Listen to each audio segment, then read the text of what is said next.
اعوذ باللہ من الشیطان الرجیم بسم اللہ الرحمن الرحیم۔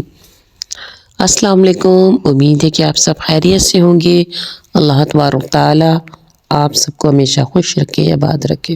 صحابہ کرام رضی اللہ تعالیٰ عنہما اس بات پر بڑی غور و فکر کرتے تھے یا بڑی نظر رکھتے تھے کہ ہمارے اوپر غم اور پریشانیاں آ رہی ہیں یا نہیں۔ وہ اس کو اللہ تبارک تعالیٰ کی محبت کی علامت سمجھتے تھے۔ بھوک اور فاقہ آتا تھا تو وہ خوش ہوتے تھے کہ فاقے وہ نعمتیں ہیں جو پروردگار عالم اپنے پیارے کو عطا کیا کرتے ہیں۔ غم اور پریشانی پر خوش ہوتے تھے کہ پروردگار نے ہمیں اپنا سمجھا ہے، اس لیے یہ پریشانی بھیجی ہے۔ ایک صحابیہ کا واقعہ ہے کہ گھر کے اندر لیٹی ہوئی تھی۔ میاں نے کہا مجھے پانی لا دے۔ کہنے لگی بہت اچھا۔ وہ گئی اور پانی کا پیالہ لے کر آئیں، مگر رات کا وقت تھا، میاں کو نیند آ گئی۔ اب یہ خدا کی بندی پانی کا پیالہ لے کر انتظار میں کھڑی رہی کہ میاں کی یعنی شوہر کی آنکھ کھلے گی، میں انہیں پانی کا پیالہ پیش کروں گی۔ جب صبح کا وقت ہونے لگا تو ان کی آنکھ کھلی۔ انہوں نے دیکھا کہ بیوی پانی کے پیالہ لے کر ان کے انتظار میں کھڑی ہے۔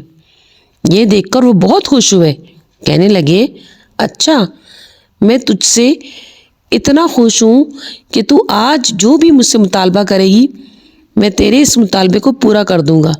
بیوی نے کہا اچھا، پھر میرا مطالبہ یہ ہے کہ آپ مجھے طلاق دے دیجئے۔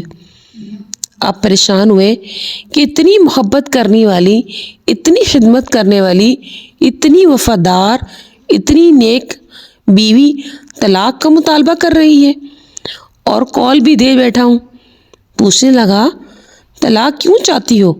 بیوی نے کہا اب آپ نے خود ہی تو کہا ہے جو مطالبہ کرو گی میں پورا کروں گا۔ آپ اپنے قول کو نبھائے اور مجھے طلاق دے دیجیے۔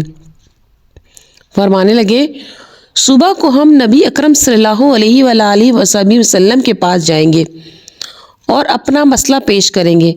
کہنے لگی بہت اچھا۔ فجر کی نماز کے بعد چل پڑے۔ ابھی راستے میں جا ہی رہے تھے کہ خاوند کا پاؤں کسی پتھر سے اٹکا اور وہ نیچے گر گیا۔ اس کے بدن سے کچھ خون نکلا۔ بیوی نے فوراً دوپٹہ پاڑا اور اس کا زخم صاف کر کے پٹی باندھی۔ کہنے لگی کہ نہیں، اب مسئلہ پوچھنے کی ضرورت نہیں ہے کیونکہ اب مجھے آپ سے طلاق لینے کی ضرورت نہیں ہے۔ وہ حیران ہوئے اور کہنے لگی یہ کیا بات ہوئی؟ طلاق مانگی تھی تو بھی میری سمجھ میں بات نہ آئی، جب مطالبہ چھوڑ دیا تو بھی یہ بات مجھے سمجھ میں نہیں آ رہی۔ اصل مسئلہ کیا ہے؟ بات کیا ہے؟ بیوی نے کہا گھر چلے وہاں بتاؤں گی۔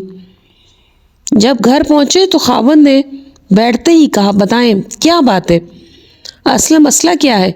کہنے لگی آپ ہی نے تو نبی کریم صلی اللہ علیہ وآلہ وسلم کی حدیث سنائی تھی کہ جب اللہ تبارک تعالیٰ کسی سے محبت کرتے ہیں تو پریشانیاں اس کی طرف یوں دوڑتی ہیں جس طرح پانی اونچی جگہ سے نیچی جگہ کی طرف جاتا ہے۔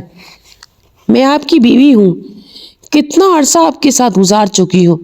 میں نے آپ کے گھر میں دولت دیکھی، سکھ دیکھا، آرام دیکھا، خوشیاں دیکھی، مگر میں نے آپ کے گھر میں کبھی غم اور پریشانی نہیں دیکھی۔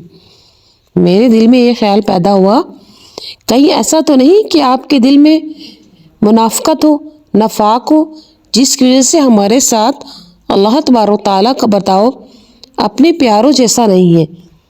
اس لیے میں نے کہا کہ میرے آقا صلی اللہ علیہ وآلہ وسلم کی حدیث سچی ہے، جو کچھ دیکھ رہی ہوں یہ غلط ہو سکتا ہے، لہٰذا میں نے چاہا کہ تم سے طلاق لے لوں۔ لیکن جب راستے میں جاتے ہوئے آپ کو زخم لگا، پریشانی آئی، تو میں نے فوراً سمجھ گیا کہ آپ کے ایمان میں کسی قسم کا کوئی شک نہیں ہے۔ اب میں ساری زندگی آپ کی بیوی بن کر آپ کی خدمت کروں گی۔ اسی کا ساتھ ایک اور واقعہ میں بیان کرتی ہوں کہ ایک خاتون نہایت ہی پاک دامن اور نیک تھی۔ وہ چاہتی تھی کہ مجھے نبی کریم صلی اللہ علیہ وآلہ وسلم کی زیارت نصیب ہو۔ وہ درشی بھی بہت پڑھتی تھی لیکن زیارت نہیں ہوتی تھی۔ ان کے خاوند بڑے اللہ والے تھے۔ ایک دن انہوں نے اپنے خاوند سے اپنی یہی تمنا ظاہر کی کہ میرا دل تو چاہتا ہے کہ محمد صلی اللہ علیہ وآلہ وسلم کی زیارت نصیب ہو، لیکن کبھی یہ شرف نصیب ہی نہیں ہوا، اس لیے آپ ہی کوئی عمل بتا دیجئے جس کے کرنے سے میں انہیں خواب میں دیکھ لوں اور مجھے یہ سعادت نصیب ہو۔ انہوں نے کہا میں آپ کو ایک عمل بتاؤں گا لیکن آپ کو میری بات ماننی پڑے گی۔ وہ کہنے لگی کہ آپ مجھے جو بات کہیں گے وہ میں مانوں گی۔ کہنے لگے اچھا تم بن سنور کر دلہن کی طرح تیار ہو جاؤ۔ اس نے کہا بہت اچھا۔ چنانچہ اس نے غسل کیا، دلہن والے کپڑے پہنے، زیور پہنے، دلہن کی طرح بن سنور کر بیٹھ گئی۔ جب وہ دلہن کی طرح بن سنور کر بیٹھ گئی تو وہ صاحب ان کے بھائی کے گھر چلے گئے اور جا کر ان سے کہا دیکھو بیوی کتنی عمر کی ہو چکی ہے، اپنی بہن کو دیکھو وہ کیا بن کر بیٹھی ہوئی ہے۔ جب بھائی گھر آیا تو اس نے اپنی بہن کو دلہن کے کپڑوں میں دیکھا تو اس نے اسے ڈانٹنا شروع کیا، تم کو شرم نہیں آتی؟ یہ عمر دلہن بننے کی ہے، تمہارے بال سفید ہو چکے ہیں، تمہاری کمر سیدھی نہیں ہوتی، 20 سال کی لڑکی بن کر بیٹھی ہو۔ جب بھائی نے ڈانٹ پلائی تو اس کا دل ٹوٹا، اس نے رونا شروع کر دیا، حتیٰ کہ وہ روتے روتے سو گئی۔ اللہ کی شان دیکھیے کہ اللہ رب العزت نے اسے اسی نیند میں اپنے محبوب صلی اللہ علیہ وآلہ وسلم کی زیارت کروا دی۔ وہ زیارت کرنے کے بعد بڑی خوش ہوئی، لیکن خاوند سے پوچھنے لگی کہ آپ نے وہ عمل بتایا ہی نہیں جو آپ نے کہا تھا، اور مجھے زیارت تو ویسے ہی ہو گئی ہے۔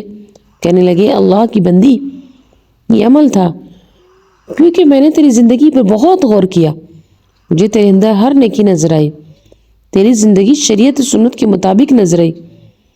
البتہ میں نے یہ محسوس کیا میں چونکہ آپ سے پیار محبت کی زندگی گزارتا رہا ہوں اس لیے آپ کا دل کبھی نہیں ٹوٹا۔ اس وجہ سے میں نے یہ سوچا کہ آپ کا دل ٹوٹے گا تو اللہ تبارک و تعالیٰ کی رحمت اترے گی، آپ کی تمنا کو پورا کر دیا جائے گا، اس لیے تو میں نے ایک طرف آپ کو دلہن کی طرف بن سنورنے کو بیٹھنے کو کہا، دوسری طرح آپ کے بھائی کو بلا کر لے آیا اور اس نے آپ کو ڈانٹا جس کی وجہ سے آپ کا دل ٹوٹا اور اللہ رب العزت کی ایسی رحمت اتری کہ اس نے آپ کو اپنے محبوب صلی اللہ علیہ وآلہ وسلم کی زیارت کروا دی۔ اللہ اکبر، اللہ اکبر۔ رب العزت ہم سب کو دین پر چلنے کی توفیق عطا فرمائے اور ہمیں بھی حضور صلی اللہ علیہ وآلہ وسلم کی زیارت و سعادت نصیب فرمائے۔ وآخر دعوانا ان الحمد للہ رب العالمین۔